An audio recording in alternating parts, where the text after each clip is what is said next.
সবাইকে কাঁদিয়ে না ফেরার দেশে পাড়ি দিলেন এমএলএ ফাটাকেষ্ট খ্যাত জনপ্রিয় তারকা মিঠুন চক্রবর্তী। হ্যাঁ ভিউয়ার্স, এমন একটি সংবাদ শোনার পর তড়িঘড়ি করে মিঠুন চক্রবর্তীকে হসপিটালে দেখতে গেলেন অভিনেতা দেব হসপিটালে গিয়ে দেখেন মিঠুন চক্রবর্তী অসুস্থ অবস্থায় হসপিটালের বেডে শুয়ে আছেন।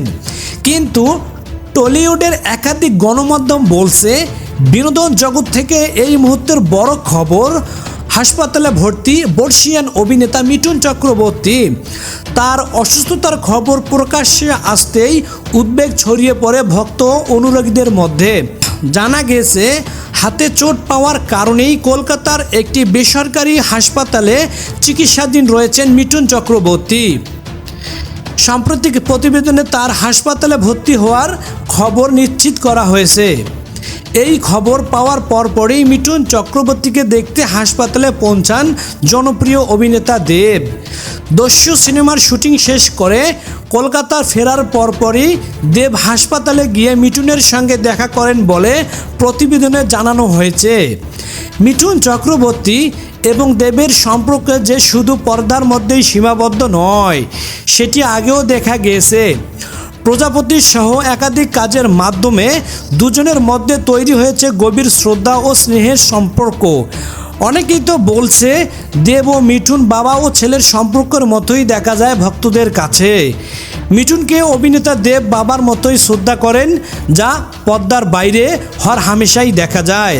সেই কারণে প্রিয় অভিনেতাকে হাসপাতালে দেখতে ছুটে যাওয়ার বিষয়টি ভক্তদের মধ্যেও আবেগ তৈরি করেছে।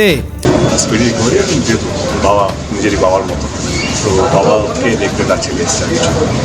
প্রত্যেকবার রাজনৈতিক তবে সামাজিক যোগাযোগ মাধ্যমে মিঠুন চক্রবর্তীর মৃত্যুর মতো বিভ্রান্তিকর তথ্য দাবি ছড়িয়ে পড়লেও বর্তমান নির্ভরযোগ্য প্রতিবেদনে তার মৃত্যুর কোনো তথ্যই নেই, বরং তিনি হাসপাতালে চিকিৎসাধীন রয়েছে বলেই খবর পাওয়া যাচ্ছে বিভিন্ন গণমাধ্যমে।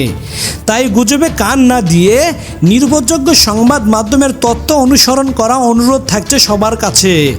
মহাগুরু মিঠুন চক্রবর্তীর দ্রুত সুস্থতা কামনা করছেন তার অগণিত ভক্ত। আপনিও প্রিয় অভিনেতার জন্য শুভকামনা জানাতে পারেন আমাদের এই ভিডিওর কমেন্টে। এমনও আরও গুরুত্বপূর্ণ বিনোদন জগতের আপডেট ও রাজনৈতিক বিশ্লেষণ ধর্মী খবর পেতে আমাদের চ্যানেলটি সাবস্ক্রাইব করে পাশেই থাকুন।